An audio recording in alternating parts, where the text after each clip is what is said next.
185,000 elite soldiers lie dead in the dirt outside Jerusalem's walls. There are no battle wounds, no drawn swords, just silence. In 701 BC, King Sennacherib leads a Neo-Assyrian Empire that has already systematically dismantled every major power in the Near East. These carvings document the reality.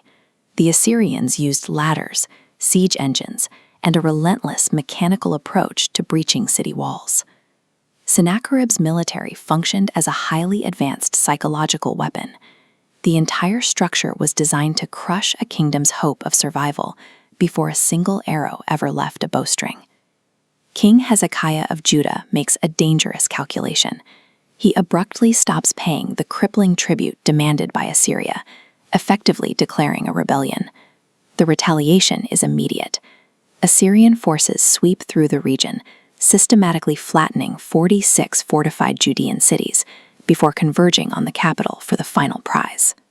Outside the walls of Jerusalem, Sennacherib deploys his messenger, the Rabshakeh. Standing directly in earshot of the guards, he skips the diplomatic language of Aramaic and shouts his threats in fluent Hebrew. Every defender on the wall hears exactly how they are going to die. By every law of ancient warfare and logistics, Jerusalem is doomed to be erased.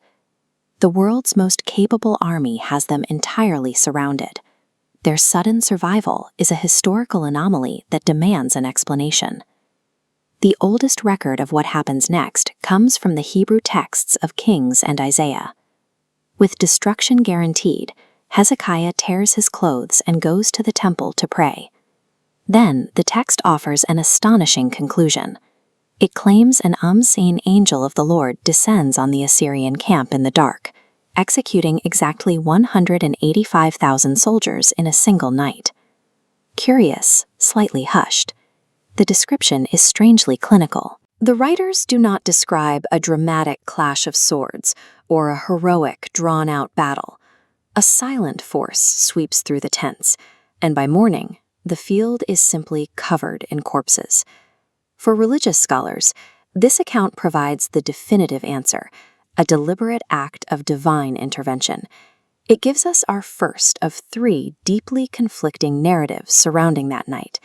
This is the Taylor Prism, Sennacherib's meticulously documented war record. He lists 46 conquered Judean cities, bragging about trapping Hezekiah like a bird in a cage. But read the end and you find a suspicious omission. He never actually claims to have breached Jerusalem. A king whose entire political identity rests on boasting about military conquests wouldn't besiege a weakened capital, trap its leader, and then simply walk away. The missing conclusion points directly to a political cover-up, a failure so severe he had to scrub it from his official history.